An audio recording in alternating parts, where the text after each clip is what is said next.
నమస్తే, welcome to people TV news bulletin. ముందుగా updates చూద్దాం. నిజాం కాలేజ్లో డిగ్రీ విద్యార్థినులకు 100% హాస్టల్ కేటాయించాలని గత 5 రోజుల నుండి కొనసాగుతున్న నిరసన కార్యక్రమం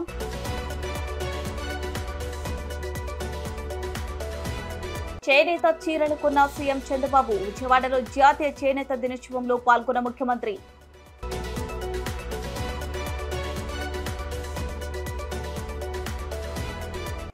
పర్యావరణ మార్పులపై ప్రజలకు అవగాహన కల్పించాలి. ఉప ముఖ్యమంత్రి పవన్ కళ్యాణ్.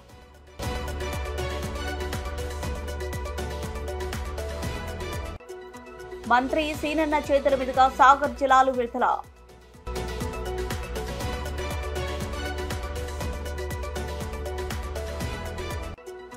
కోరుట్ల పట్టణంలో ఎస్కోనిగుట్ట అంగన్వాడీ కేంద్రంలో తల్లిపాల వారోత్సవాలు. నిజాం కాలేజ్లో డిగ్రీ విద్యార్థినులకు 100% హాస్టల్ కేటాయించాలని గత 5 రోజుల నుండి కొనసాగుతున్న నిరసన కార్యక్రమం. చీకటైనా కూడా విద్యార్థులు నిరసన విరమించడం, కాలేజ్లో బైఠాయింపు. కాలేజీ ప్రిన్సిపాల్ తమ ప్రతిపాదనను పట్టించుకోకుండా డిగ్రీ విద్యార్థినులకు 50%, పీజీ విద్యార్థులకు 50% కేటాయిస్తామని సర్క్యులర్ విడుదల. పీజీలకు ఉస్మానియా యూనివర్సిటీలో హాస్టల్ సౌకర్యం ఉందంటున్న డిగ్రీ విద్యార్థులు తమ హాస్టల్ తమకే 100% విద్యార్థులకు కేటాయించాలని డిమాండ్ చేస్తున్నారు.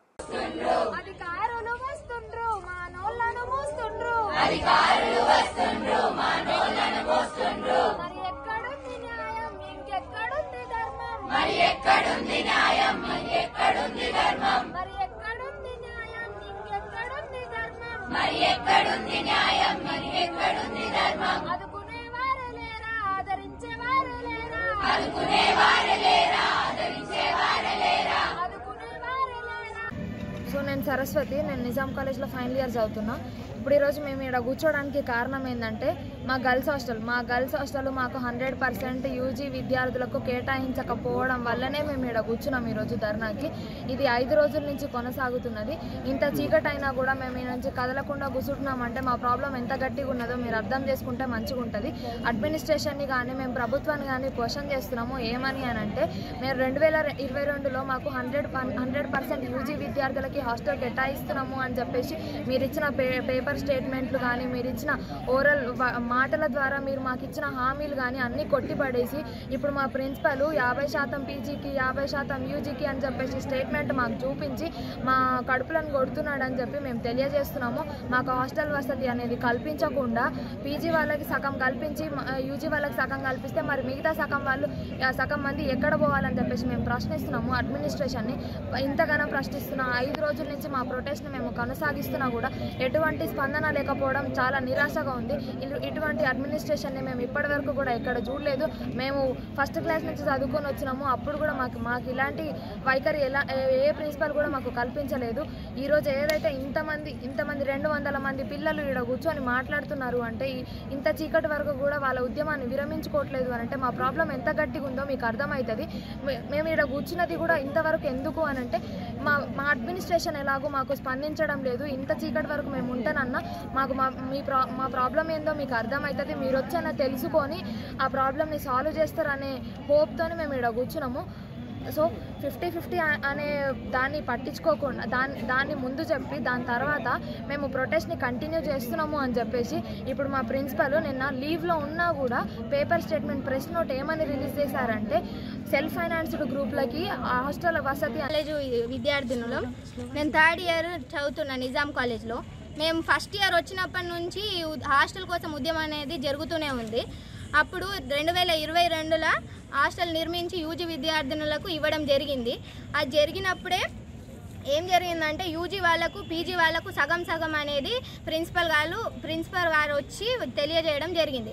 అప్పుడే మేము దాన్ని ఒప్పుకోకుండా 100% యూజీ విద్యార్థినులకే హాస్టల్ ఇవ్వాలి అని ఫైట్ చేసినాం. 11th నవంబర్ రోజు 50% యూజీ వాళ్ళకి పీజీ వాళ్ళకి అని చెప్పి జియో అనే సర్కులర్ అనేది జారీ చేశారు. కానీ మేము ఆపకుండా మా ప్రొటెస్ట్ని 19 రోజుల పాటు అంటే 16th నవంబర్ వరకు కంటిన్యూ చేసినాము. అప్పుడు 100% యూజీ విద్యార్థినులకే హాస్టల్ ఏమైనా మిగిలితే పీజీ వాళ్ళకి ఇస్తామని చెప్పినాక మేము ఈ ప్రొటెస్ట్ అనేది విరమించుకున్నాము. అప్పుడు వాళ్ళని నమ్మి మేము విరమించుకున్న తర్వాత అప్పుడు ఏం జరిగిందంటే యూజీ విద్యార్థినుల స్ట్రెంత్ తక్కువ ఉండేది. అంటే గ్రూప్కి 30 మంది విద్యార్థినులు మాత్రమే ఉండేవాళ్ళు. కాబట్టి యూజీ విద్యార్థుల స్ట్రెంత్ తక్కువ ఉంది కాబట్టి మిగిలిన సీట్లు ఎలాగో ఖాళీగా ఉంటాయి కాబట్టి పీజీ వాళ్ళకి ఇవ్వండి అని మేమే ఒప్పుకున్నాము. ఆయన కూడా ఏమని చెప్పిండంటే, ఇప్పుడు ఖాళీగా ఉండడం ఎందుకమ్మా, పీజీ వాళ్ళకు ఇద్దాము, తర్వాత మళ్ళీ యూజీ వాళ్ళకే ఉంటుంది 100% అని మేము నమ్మి పీజీ వాళ్ళకి ఇవ్వడం జరిగింది. కానీ తర్వాత ఇప్పుడు మా స్ట్రెంత్ ఆయన గ్రూప్కి 30 తీసుకున్న వాళ్ళే ఇప్పుడు 60 మందిని తీసుకున్నారు. అంటే హాస్టల్లో ఫెసిలిటీ లేనప్పుడు 30 మందిని తీసేసి మరి 60 మందిని ఎందుకు తీసుకున్నారు? అప్పుడు ఆలోచించాలి కదా ఫెసిలిటీ లేదని. ఇది 100% యూజీ గర్ల్స్ హాస్టల్ అయినప్పుడు 100% యూజీ గర్ల్స్ హాస్టల్ అయినప్పుడు పీజీ వాళ్ళని ఎట్లా ఉంచుతాడు ఆయన ఏమని చెప్పిండంటే, ఇది 100% యూజీ గర్ల్స్ హాస్టల్ కాబట్టి ఇప్పుడు ఖాళీ ఉన్న సీట్లను పీజీ వాళ్ళకి కేటాయించుదాం అన్నాడు కాబట్టి కేటాయించినాం. ఇప్పుడు స్ట్రెంత్ పెరిగింది కాబట్టి అది కంపల్సరీ యూజీ వాళ్ళకి ఇవ్వాలి. కానీ ఇవ్వకుండా 2 ఫ్లోర్లు యూజీకి 2 ఫ్లోర్లు పీజీకి అని చెప్పి మాట్లాడుతున్నారు. దాన్ని మేము కఠినంగా ఒప్పుకోవట్లేదు.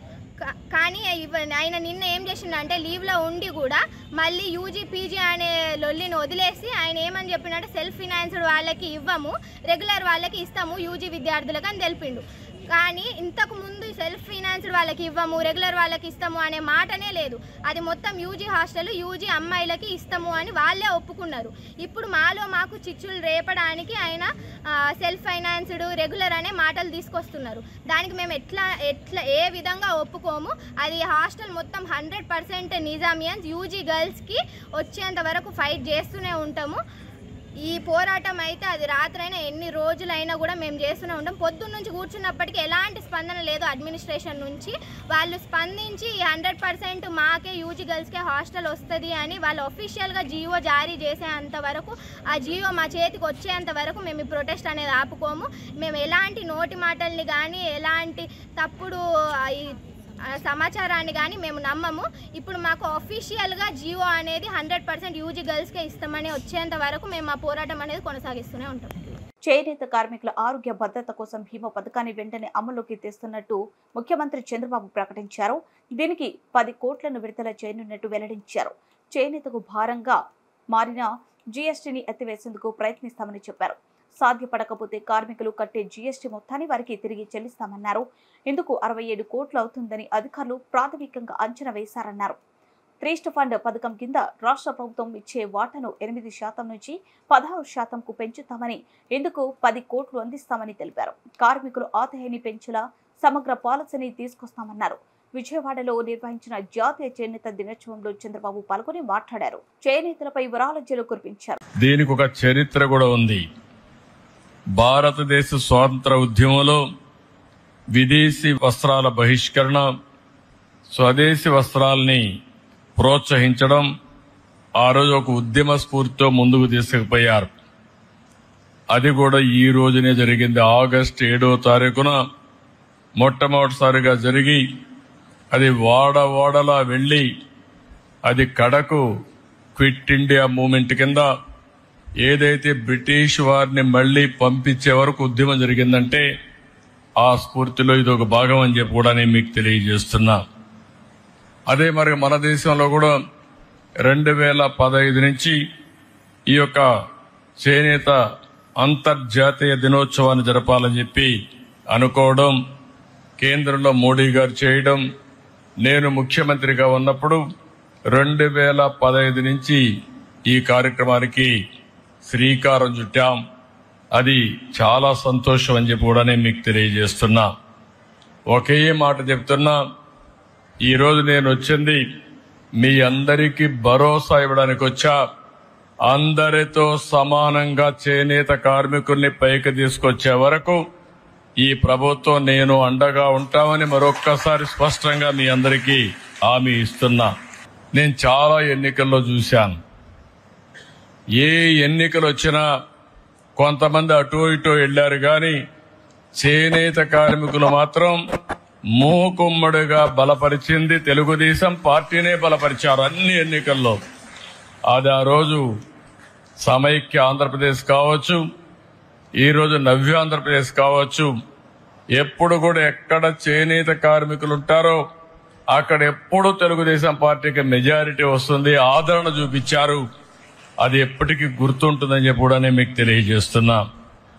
చేనేత రంగం ప్రభుత్వ నిర్లక్ష్యాలతో తీవ్రమైన సంక్షోభంలోకి వెళ్ళింది.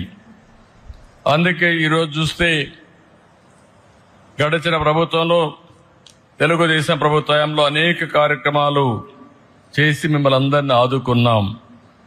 కానీ ఇటీవల ప్రభుత్వాన్ని మనం చూస్తే నేతన్న హస్తం పేరు చెప్పి మీకు అందే అన్ని రంగాల పథకాలను అన్ని రద్దు చేసే పరిస్థితికి వచ్చారు. అంటే ఏదో ఒక 24,000 రూపాయలు మీకు ఇస్తే దాంతోనే మీ జీవితాలు బాగుపడిపోతాయని పెన్షన్ 3,000 ఇస్తున్నాం, ఇప్పుడు 4,000 ఇస్తున్నాం. కానీ నెలకు 2,000 ఇస్తే మీ జీవితాలు మారిపోతాయనుకోవడం ఏ విధంగా సబబో మనం ఒక్కసారి ఆలోచించుకోవాల్సిన అవసరం ఉంది. అన్ని పథకాలని రద్దు చేశారు. అదే మరిగా సొంత మగ్గం ఉంటేనే చేనేత నేస్తమన్నారు. ఆప్కో ద్వారా కొనుగోళ్లు ఆపేసే పరిస్థితికి వచ్చారు. అదే మరి నూలు రంగుపై సబ్సిడీ కూడా ఎత్తేశారు. పావలా వడ్డీ రుణాలు తీసేశారు. ఒక మాటలో చెప్పాలంటే అన్ని రుణాలు రద్దు చేసి మీ పొట్టగొట్టే పరిస్థితికి వచ్చారు. ఈ రోజు గడిచిన ప్రభుత్వాన్ని మీరు చూస్తే కార్మికులకి చేనేత రంగానికి 226 కోట్ల రూపాయలు అప్పు పెట్టే పరిస్థితికి వచ్చారు. బకాయిలు పెట్టే పరిస్థితికి వచ్చారు. కానీ ఒక్క మాట మీకు అందరికి గుర్తు చేసుకోవాల్సిన అవసరం ఉంది. చరిత్ర కూడా తెలుగుదేశం ప్రతిపక్షంలో ఉన్న అధికార పక్షంలో ఉన్న ఎప్పుడూ చేనేత కార్మికులకు పోరాడిన పార్టీ తెలుగుదేశం పార్టీ అని మరొకసారి స్పష్టం చేస్తున్నా. 2007లో 3,072 కోట్లు చేనేత రంగం రుణమాఫీలు చేయాలని ఆనాటి కాంగ్రెస్ ప్రభుత్వం చెప్పి మోసం చేస్తే గట్టిగా పోరాడాం. ఇప్పటికి కూడా నాకు గుర్తుంది. 2000 మేము పోరాడిన పోరాట ఫలితంగా 2011 ఆనాటి ముఖ్యమంత్రి రోసయ్య గారు చీరాల్లో మేము వ్యతిరేకంగా ఉద్యమం చేస్తే 109 కోట్ల రూపాయలు మాఫీ చేయించాం. అది చాలదని 110 కోట్లు చేయకపోతే 2014లో అధికారంలోకి వస్తానే 110 కోట్ల రూపాయలు రుణమాఫీ చేసి చేనేత కార్మికులకు ఇచ్చిన మాట నిలబెట్టుకున్నాం. ఈరోజు మీరు ఒకసారి చూస్తే ప్రతి ఏటా 2014 నుంచి 250 కోట్ల రూపాయలు బడ్జెట్ కేటాయించాం. 90,795 మంది కుటుంబాలకి 100 యూనిట్లు కరెంటు ఉచితంగా ఇచ్చాం. ఆ రోజు మీరందరూ అడిగారు, చేనేత పరిశ్రమలో చాలా సమస్యలున్నాయి, చిన్న వయసులో అనారోగ్య సమస్యలు వస్తున్నాయి, మగ్గం పైన కూర్చుంటున్నాం, కడుపు రేకు నూలంతా ఎడుతుంది, దానివల్ల ఇబ్బందులు వస్తున్నాయంటే 50 రూపాయలకే పింఛన్ ఇచ్చిన ఘనత, పెన్షన్లు ఇచ్చిన ఘనత తెలుగుదేశం ప్రభుత్వాన్ని చెప్పి మరొకసారి గుర్తు చేస్తున్నా. నూలు రంగుల పైన 20% సబ్సిడీ ఉంటే దాన్ని 40% పెంచాం. మరమగ్గాలకు 50% రాయితీ కోసం 80 కోట్ల రూపాయలు ఖర్చు పెట్టాం. 1,11,00,000 మంది చేనేత కార్మికులకి 2,000 రూపాయలు పింఛన్ ఇచ్చాం. ఆప్కో ద్వారా చేనేత వస్త్రాలు కొనుగోలు చేశాం. అంతర్జాతీయ మార్కెట్ క్రియేట్ చేశాం. ఎక్కడికక్కడ దీన్ని ముందుకు తీసుకుపోయే పరిస్థితికి వచ్చాం. ఆదరణ 2లో 60,000 మంది పనిముట్లు, 70,000 మగ్గాలకి మోటార్లు కూడా ఇప్పించాం. గ్రామ పంచాయతీ స్థాయిలో ప్రజల్లో వాతావరణ మార్పులపై అవగాహన కల్పించాలని అధికారులకు ఉప ముఖ్యమంత్రి పవన్ కళ్యాణ్ సూచించారు. వాతావరణ మార్పులపై డాక్యుమెంటరీ రూపొందించడం, పోటీలు నిర్వహించడం లాంటి వినూత్న కమ్యూనికేషన్ వ్యూహాలను అమలు చేయాలని ఆదేశించారు. పర్యావరణ మార్పులపై రాష్ట్ర భవిష్యత్తు ప్రణాళిక 2030 తుది ముసాయిదాపై ఉప ముఖ్యమంత్రి పవన్ కళ్యాణ్ సమీక్ష నిర్వహించారు. ప్రజలకు రియల్ టైం సమాచారాన్ని అందించేందుకు డాష్బోర్డ్ మొబైల్ యాప్ను అభివృద్ధి చేయాలని సూచించారు.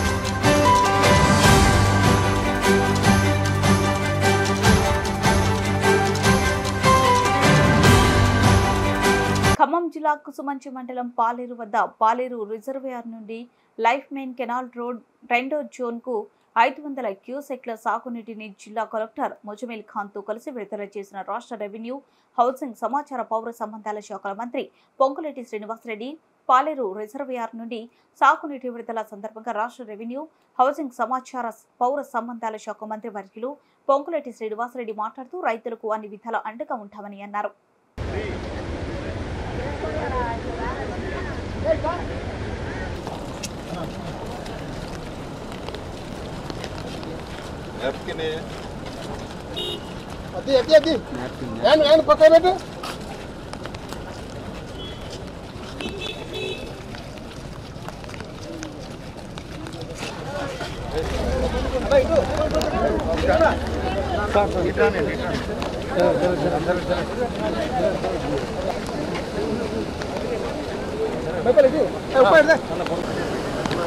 లెఫ్ట్ కెనాల్ మీద పాలేరు రిజర్వాయర్ నుంచి దిగువకి సుమారు 2,75,000 ఎకరాలు నాగార్జున సాగర్ కింద ఉన్న ఆయకట్టుకి ఇప్పుడే పాలేరు దగ్గర గౌరవ కలెక్టర్ గారు, నేను, చీఫ్ ఇంజనీర్ గారు కృష్ణా నీటిని రిలీజ్ చేయడం జరిగింది.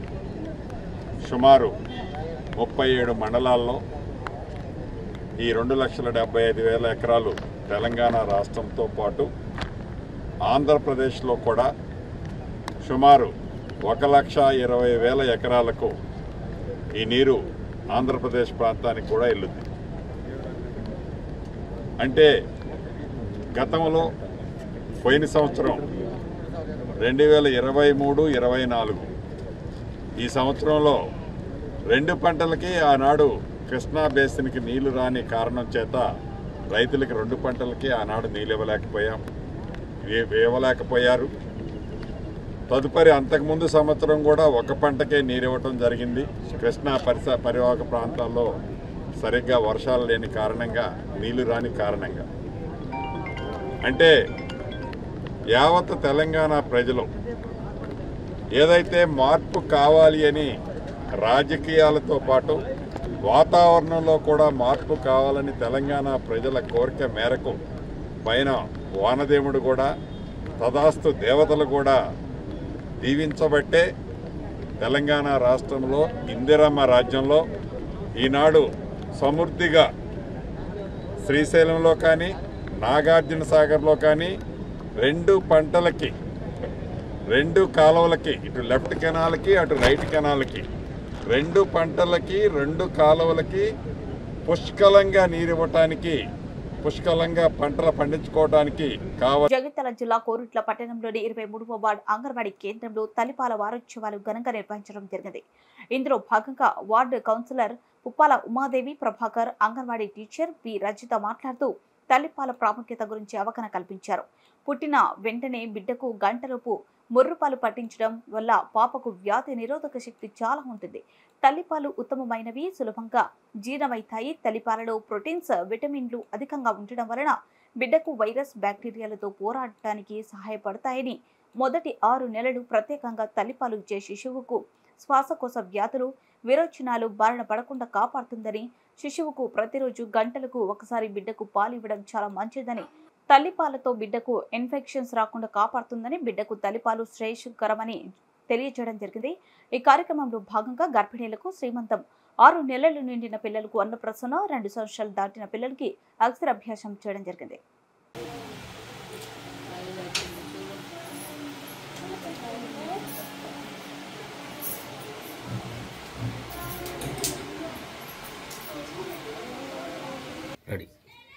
మాది ఏస్కొన్గుట్ట అంగన్వాడీ కేంద్రం 23వ వార్డు. ఇక్కడ మేము తల్లిపాల వారోత్సవాల సందర్భంగా మేము తల్లిపాల వారోత్సవం చేసుకోవడం జరిగింది. ఆగస్టు 1వ తారీఖు నుంచి 7th వరకు చేయడం జరుగుతుంది. ఇందులో భాగంగా గర్భిణీ స్త్రీలకు శ్రీమంతం, చిన్నపిల్లలకి అన్నప్రాసన, అంగన్వాడీ స్కూల్, ఫ్రీ స్కూల్కు మోటివేషన్ చేసుకోవడానికి కోసం వాళ్ళకి మేము అక్షర అభ్యాసం చేయడం జరిగింది. ఫ్రీ స్కూలు మేము పెంచుకోవడం కోసం చాలా ప్రయత్నాలు చేస్తున్నాము. వార్డులో ఉన్న పిల్లలందరినీ కూడా బయట ఉంచకుండా మా స్కూల్కి పంపాలని పేరెంట్స్కి తెలపడం జరుగుతుంది. పౌష్టిక ఆహారంతో పాటు ఆటపాటలతో సృజనాత్మకతతో పిల్లల్ని మేము ముందుకు తీసుకువెళ్ళడం జరుగుతుంది. ముఖ్యంగా తల్లిపాల వారోత్సవ ముఖ్య ఉద్దేశం ఏంటిదంటే కాబోయే తల్లులకు ముర్రుపాల విశిష్టత అంటే గంటలోపు ఆ తల్లి బిడ్డకు పాలు పట్టడం వల్ల వ్యాధి నిరోధక శక్తి పెరగడం జరుగుతుంది. అందుకోసము మేము వాళ్ళకి ముర్రుపాల విశిష్టత చెప్పడం కోసము తల్లిపాల వారోత్సవం చేయడం జరుగుతుంది. ప్రతి బిడ్డకి తల్లిపాలు ఆరోగ్యకరం. ప్రతి తల్లి బిడ్డకు పాలు ఇవ్వడానికి ముందుకు తీసుకొస్తుంది. బులెటిన్ ముగించే ముందు హెడ్లైన్స్ మరోసారి. నిజాం కాలేజ్లో డిగ్రీ విద్యార్థినులకు 100% హాస్టల్ కేటాయించాలని గత 5 రోజుల నుండి కొనసాగుతున్న నిరసన కార్యక్రమం.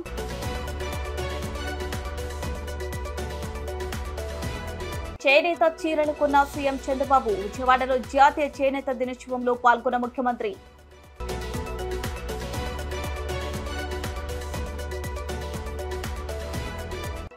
పర్యావరణ మార్పులపై ప్రజలకు అవగాహన కల్పించాలి. ఉప ముఖ్యమంత్రి పవన్ కళ్యాణ్.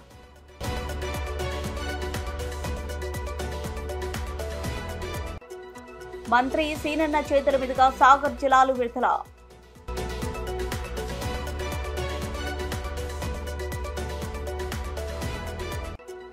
కోరుట్ల పట్టణంలో ఎస్కోనిగుట్ట అంగన్వాడీ కేంద్రంలో తల్లిపాల వారోత్సవాలు.